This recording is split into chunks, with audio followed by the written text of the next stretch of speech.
Given the technical expertise needed for big data and AI-driven analytics and the presumed costs when, even when accessing a vendor for an AI service, does a company need to be a certain size? Does it need to be large to take advantage of the benefits of AI?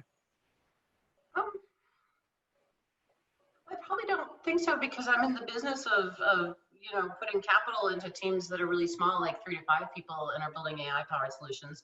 Those are really special teams, naturally.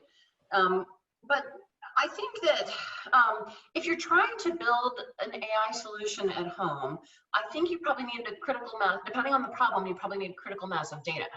And so if you just don't, like, there are some problems where there's too little data for solving it to be an ML problem. Like if you're trying to think about, well, let me think of all my customers and figure out which ones would be good to cross-sell different products to. And so all my customers across all my products, which ones might I be able to sort of, if you bought product A, I can also sell you product B and product C.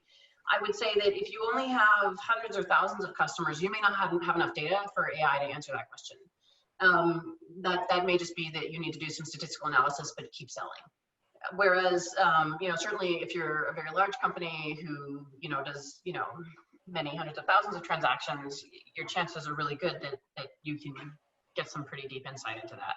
So I think it's not so much about the size of the team or the company. I think it's about like the problem you're tackling and how much data you have. Okay, cool. Here's one in the chat from Peter. You mentioned insight as the first step in using data. What are other levels that companies can get to? Thanks, Peter. Hi. I think, insight is a starting point. I feel like sort of a cliche saying this, but I think that there is sort of like, we can go from describing things to predicting them.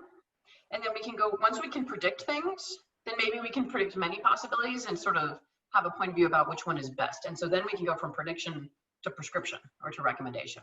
So it starts with description. I mean, think about like classic, is it a hot dog or a real dog? Like that's just classification. That's just description. That's insight. It's probably insightful to know if that's edible or not. But that's a starting point that can be useful.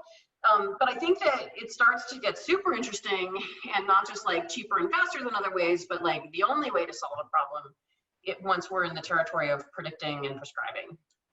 So, but again, I think you got to be kind of grounded in an example or an industry. Cool.